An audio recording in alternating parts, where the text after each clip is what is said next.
programa Outras Palavras, um oferecimento Sindiúti MG, Sindicato Único dos Trabalhadores em Educação de Minas Gerais. Olá, vamos a mais um programa Veja Agora. O governo Zema não apresenta proposta para nenhuma categoria de servidores do Estado de Minas Gerais. O governo do Estado, de forma irresponsável, primeiro ele abriu aquele hospital campanha, falando que serviria de suporte à questão dos Covid. Gastou milhões e não internou ninguém, não utilizou. Simplesmente não utilizou. E o que aconteceu na CEMIG com a CPI vai servir para a gente poder dialogar com as pessoas, mostrar quem é realmente o governo Zema aqui em Minas Gerais.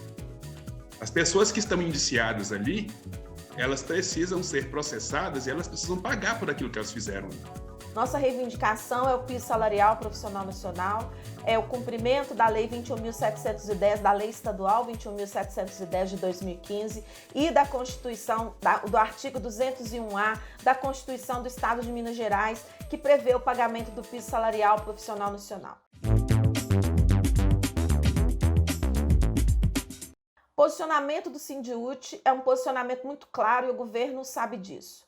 Nossa reivindicação é o piso salarial profissional nacional, é o cumprimento da Lei 21.710, da Lei Estadual 21.710 de 2015 e da Constituição, do artigo 201A da Constituição do Estado de Minas Gerais, que prevê o pagamento do piso salarial profissional nacional. O governo não pode se esquivar do cumprimento de uma legislação que é estadual. Nós temos uma Assembleia Estadual marcada para o dia 8 de março, onde poderá ser deflagrada uma greve na rede estadual se o governo Zema não nos apresentar uma proposta de cumprimento da legislação e pagamento do piso salarial profissional nacional. O posicionamento que nós temos é: participem da nossa Assembleia, ajudem, paralisem as escolas para que nós expliquemos mais uma vez ao governo do Estado que legislações em Minas Gerais precisam ser cumpridas. Nós queremos o piso salarial profissional nacional e dele não abriremos mão.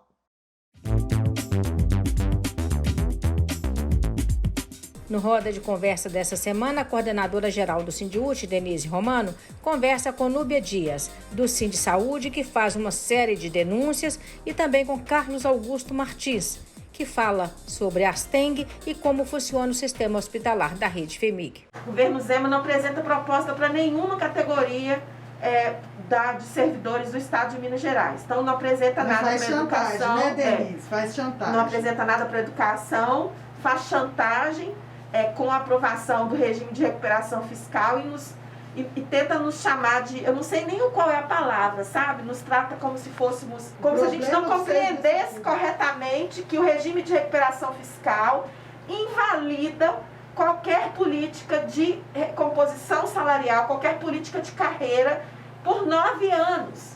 Então, o que o governo do Estado está propondo é isso. E é só para a população entender, o projeto é tão ruim, que a Assembleia está segurando ele, não deixa nem entrar para poder ser apreciado geral, porque os deputados e deputadas não querem. Nós temos lá a Beatriz Cerqueira, que já fez várias leituras, né? E temos as entidades de classe também, como o Sindiúti, o próprio Sindisaúde, né? Sindifisco, Sinfasfisco, todos, fazendo uma leitura de que esse projeto, ele ataca os direitos fundamentais, elementares, né? Você que é aposentada do Estado, que teve uma surpresa no ano passado, com a aprovação da reforma da Previdência e a taxação dos aposentados que já contribuíram durante a vida toda, e o Estado fez uma aprovação de uma nova contribuição. Se o regime de recuperação fiscal for aprovado, a lei obriga a realização de uma nova reforma da Previdência. Então isso quer dizer que a professora aposentada, que o trabalhador da saúde aposentado, que já contribuiu, que tem os salários baixíssimos, vão ter que contribuir novamente, além do que já estão contribuindo agora. E além do trabalhador ter que conviver com essa realidade de descaso do governo para com ele, para com seus direitos, né, para com a situação do próprio trabalhador, nós trabalhamos numa situação, né, prestamos um serviço à sociedade numa situação que também é degradante. Então isso nos choca mais ainda. Quer dizer, eu estou lá, né, sem o meu salário em dia, com o meu salário defasado, com meus direitos sendo cassados, e ainda tenho que estar trabalhando, vendo pessoas, né, a sociedade, a população, passando por sofrimento, passando por um risco de ter a sua saúde e até, né, casos que nós infelizmente convivemos, até conviver com mortes de pessoas que poderiam ter sido evitadas se não fosse essa política de desmonte que o governo tem aplicado, né, atualmente no serviço de saúde. E eu queria lembrar muito a sociedade, é muito importante a gente pensar nisso, que no momento pandêmico nós começamos a fazer algo que é muito sério para a sociedade. Nós começamos a reduzir atendimentos cirúrgicos, atendimentos que a gente chama que pode esperar um pouquinho. Mas agora nós já estamos com 2 anos, sabe, Denise? E aí com 2 anos, um pouquinho já virou urgência. E você sucateando essa rede, você não tem como receber esse paciente. Então, esse processo pós-pandemia, ele precisa de um planejamento enorme agora, porque senão muita gente agora vai morrer do infarto do miocárdio, do oncológico que agravou e não teve jeito de fazer cirurgia, esperou demais e agora não tem jeito, da falta de medicamento da rede para cuidar desse processo oncológico. Porque quando a gente falou fracionar o medicamento, é aquela coisa que o usuário ali, ele fez o melhor dele para se manter tratando. Mas a gente sabe que a partir do momento que você fraciona, você não está tratando. Mas nós estamos vivendo também uma situação que não tem nenhuma estrutura pensada para tratar os sequelados da Covid. As pessoas que tiveram Covid e que lidam agora com sequelas de longo prazo, que cada vez ficam mais assustadoras para a população. Então não tem isso. E também queria que Carlinhos comentasse também exatamente onde as pessoas podem recorrer, por exemplo, os usuários que estão sem atendimento no Hospital Alberto Cavalcante, aonde eles podem ir? É no Ministério Público, é na promotoria, no Ministério Público tem uma promotoria específica que lida com as questões de saúde, onde elas podem ir, onde elas podem denunciar, além de fazer os vídeos, além de denunciar na imprensa, para que essa situação não se perpetue e se modifique. Nós temos o Ministério Público da Saúde, especificamente da saúde, que é onde recebe várias demandas. E temos a ouvidoria também, em cada hospital. Então, assim, eu acho que os órgãos reguladores de controle, até a advocacia geral, eu acho que funciona bacana. Com as sequelas, né, pós-Covid, claro que é uma coisa nova, né? Ainda há vários estudos fazendo essa avaliação de quais são as consequências e sequelas que vão estar sendo deixadas, né, por essa Covid, mas algumas coisas já têm manifestado, né, algumas situações, tanto das doenças, né, comuns que as pessoas precisavam fazer tratamento e parou em função da Covid e agora precisa retomar, como algumas consequências mesmo de quem não tinha doença e agora manifesta em função de ter adquirido a Covid. Bom, sobre isso, independente dos estudos, né, avançarem ou não, já havia uma previsão, né, de vários profissionais, médicos renomados, da necessidade do Estado se estruturar para esse pós-Covid, para manter uma estrutura de assistência a essas pessoas. Então isso não foi surpresa, já no início da pandemia havia essa indicação. O governo do Estado, de forma irresponsável, primeiro, ele abriu aquele hospital campanha na Gameleira, gastou milhões, falando que serviria de suporte à questão dos Covid. É o hospital não campanha que não tinha UTI, uma pessoa. Não tinha UTI. Não internou ninguém, gastou dinheiro, contratou o serviço, terceirizando, inclusive, gastou milhões e não internou ninguém, não utilizou. Simplesmente não utilizou. Deixou a sobrecarga nos hospitais públicos, que já existiam, como João 23. Após amenizar a Covid, ao invés de manter essa estrutura para dar esse suporte, ele simplesmente desativou. Essa é a política do governo Zema para a saúde pública. Sucatear, deixar as pessoas morrerem, desassisti-las e propor simplesmente vender o serviço para a iniciativa privada.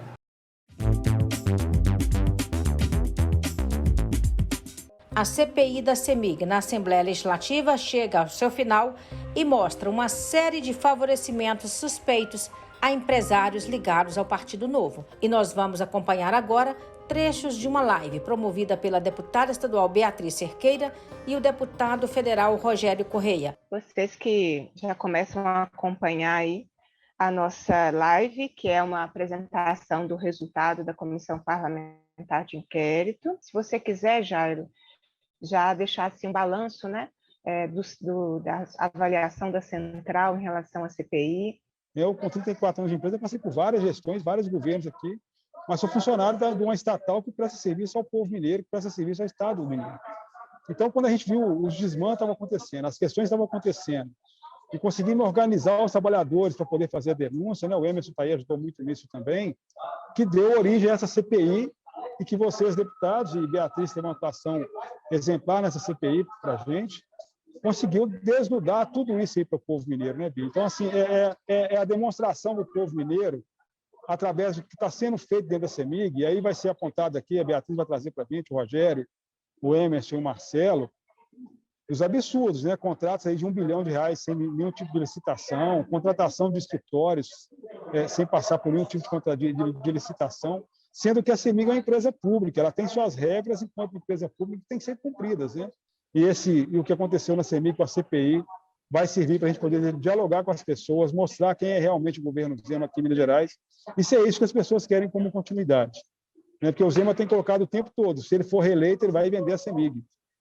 E a CEMIG, nós estamos vendendo um patrimônio do povo mineiro, se ela for vendida, como outras empresas estatais de energia foram vendidas pelo Brasil afora, o risco da qualidade do serviço cai muito, e o risco do aumento de tarifa acontecer é real, então a população tem que ficar atenta com isso aí. Estou aqui atento à CPI, ouvindo aqui, né, eu li lá o relatório final, as conclusões, muito bom que foi construído por vocês, deputados. Parabéns, Beatriz Cerqueira, pela sua dedicação, eu acompanhei de perto a sua dedicação aí na CPI, a equipe que você montou, Marcelo Correia ajudando muito nesse sentido, o Emerson também ajudando muito através do direto com as informações, e os trabalhadores e trabalhadoras da CEMIG que nos passaram muitas informações, e aí a importância do servidor público, né, Rogério? A importância de ter o servidor público concursado, né, que tenha a noção que ele serve o Estado, que ele serve a empresa, e não o governo que aí está, e que ele pode sim fazer denúncia quando ele vê algo de errado acontecer na nossa empresa, e que mude essa realidade da CEMIG. Mas os trabalhadores que nos procuravam, falando do clima da CEMIG, instaurado exatamente um clima de terror, um clima de perseguição, com algumas demissões, né?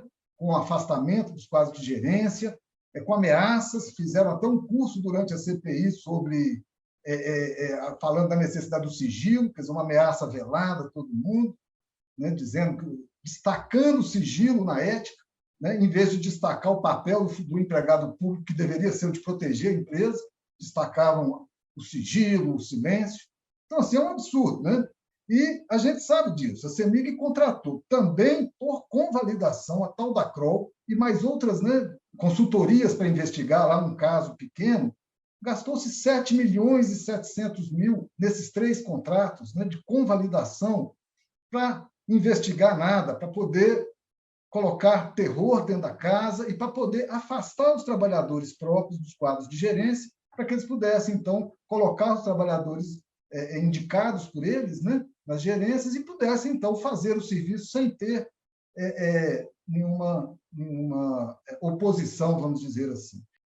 Se fosse isso com o PT, já imaginaram o que estaria na imprensa? Lula parelha CEMIG. Pois é o Partido Novo. Então, acho que vocês desmascararam essa falácia do Partido Novo, que não gosta do público, mas gosta muito de lucrar com o dinheiro público. Assim, e a última coisa que eu queria lembrar é o problema da privatização da empresa, né, que estava, na verdade, em curso. Eu vi aqui o título, por exemplo, do jornal Estado de Minas. Relator do CPI aponta estratégia de sucatear para privatizar a CEMIG.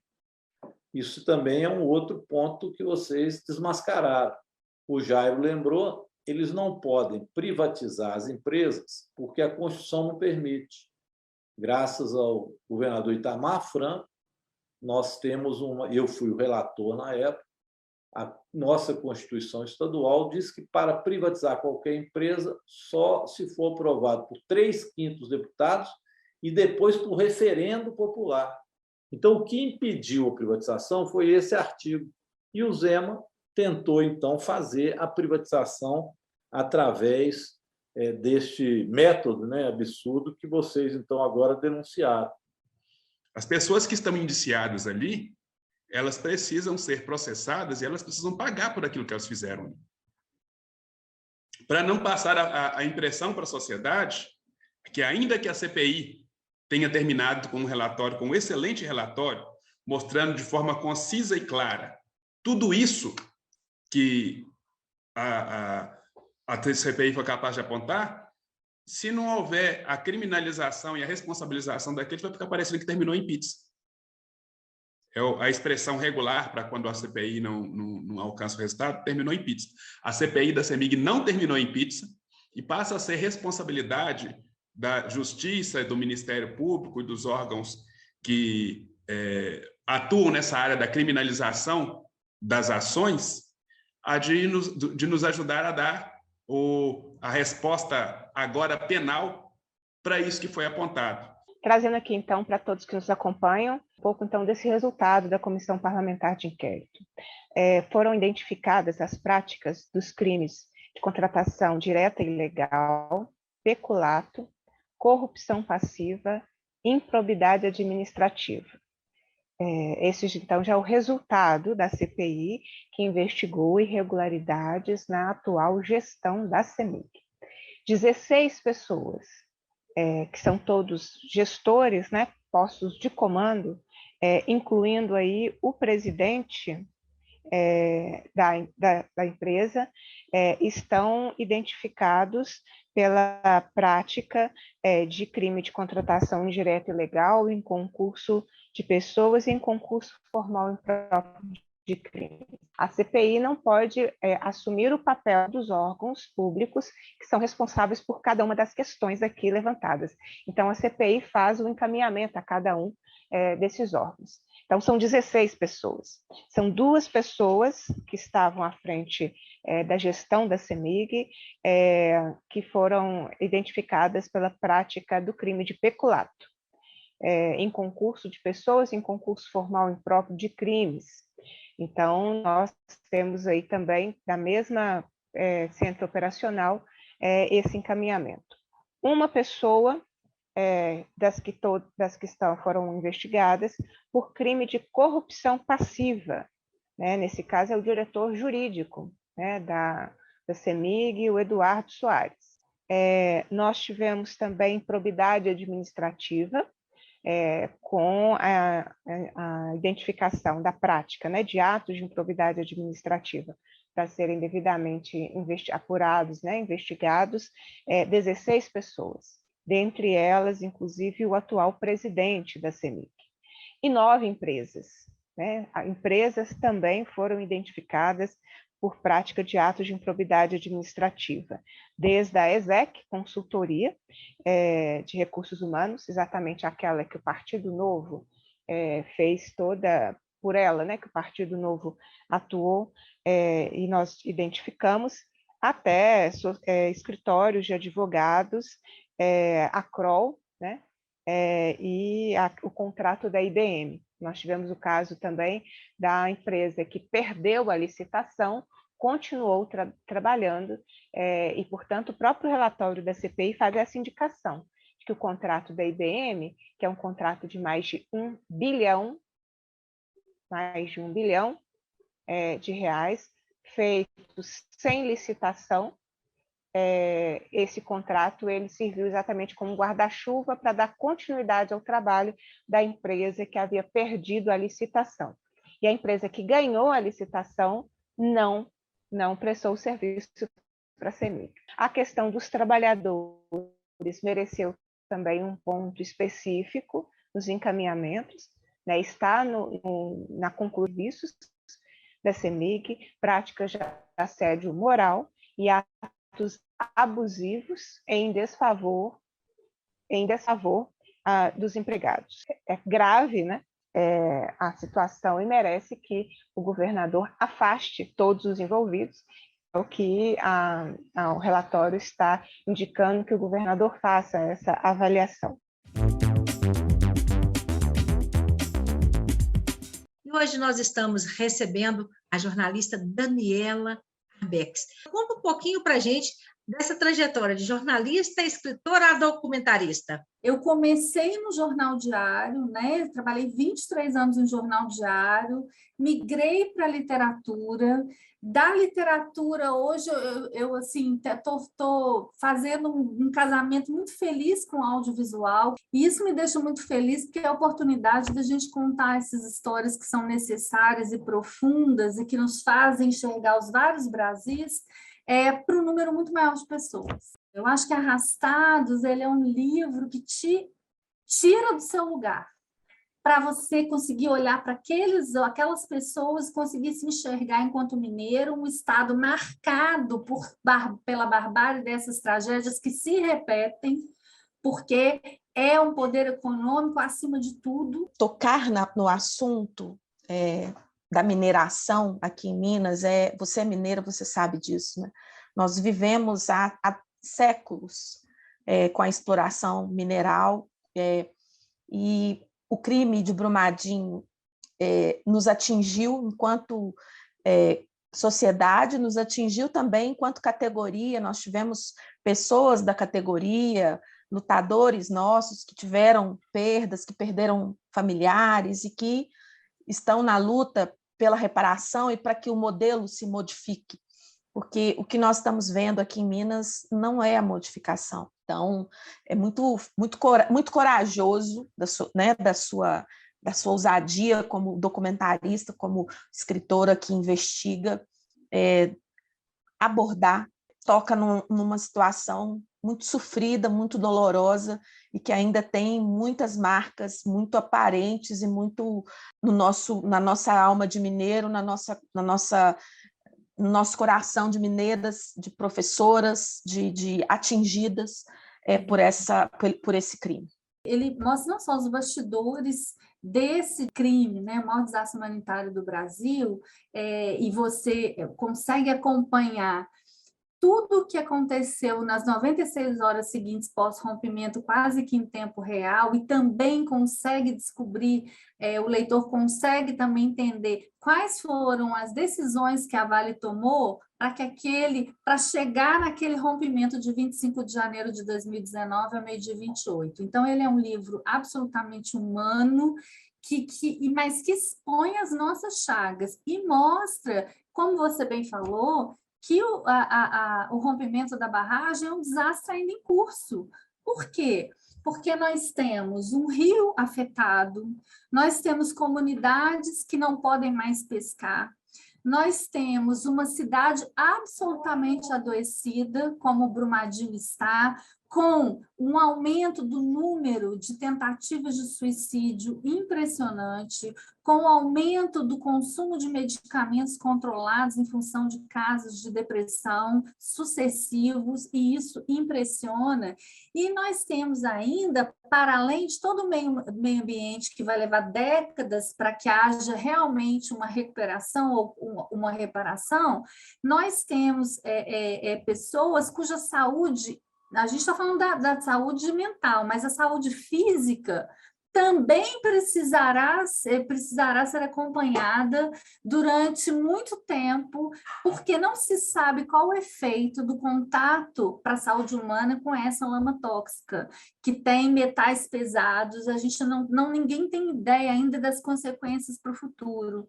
E mais do que isso, eu falo que eu acho que uma das piores e mais brutais heranças do rompimento da barragem de Brumadinho é o desenraizamento. É quando você é arrancado do seu lugar com a raiz e tudo, né? Eu chamo esse processo de destoca humana, porque quando você quer fazer uma destoca, você quer matar uma árvore, por exemplo, você corta o tronco e você arranca a raiz. e essas pessoas foram arrancadas com raiz e tudo.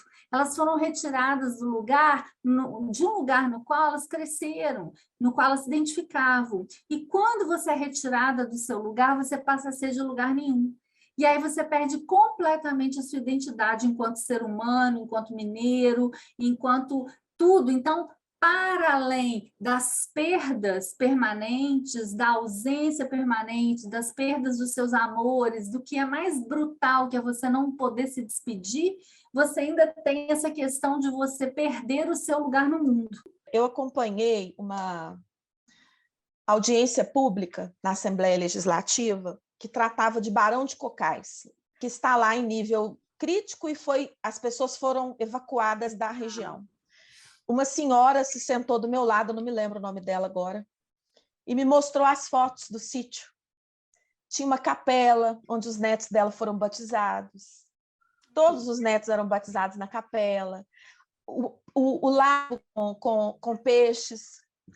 E ela teve que deixar tudo para trás. Isso mata. É desenraizamento, isso mata a pessoa, porque é um apagamento da sua história. Né? Então, assim, eu fiquei muito impressionada, assim, tem uma história no livro que me comove muito, assim, de um marido da secretária de Desenvolvimento Social de Brumadinho, que foi buscar a cachorra e acabou sendo atingida pela lama e tudo, e aí ele perde o amor de uma vida e ele perde a casa que ele construiu ao longo de toda uma vida também.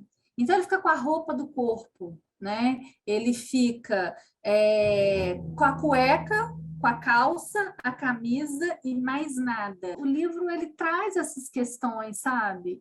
Muito de perto, ele coloca uma lupa e a gente consegue enxergar a violência do que foi esse rompimento, enxergar que a Vale, desde 2017, já tinha sido alertada para a instabilidade dessa barragem, já tinha sido alertada claramente que o fator de segurança da barragem estava abaixo do mínimo aceitável e recomendado pelas normas internacionais. 9 meses antes do rompimento, num estudo do Plano de Ação de Emergência de Barragem de Mineração, PABM, a Vale calculou que numa ruptura hipotética, num cenário de ruptura hipotética, 200 vidas seriam perdidas. Você descreveu aí a perda da raiz, né?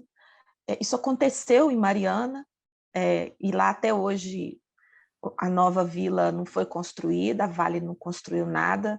Primeiro que tem uma coisa para a qual não tem reparação, que é a morte. A morte é irreparável. Então, dinheiro nenhum do mundo vai trazer o seu amor. Sim. Isso aí já começa por aí. Você pode construir uma vila com casas de ouro, mas não é a tua casa, não é o teu quintal, não é a sua paisagem, não é a sua história, não é o vizinho que você ia lá e pedia açúcar, pedia o fubá, não é a tua rua.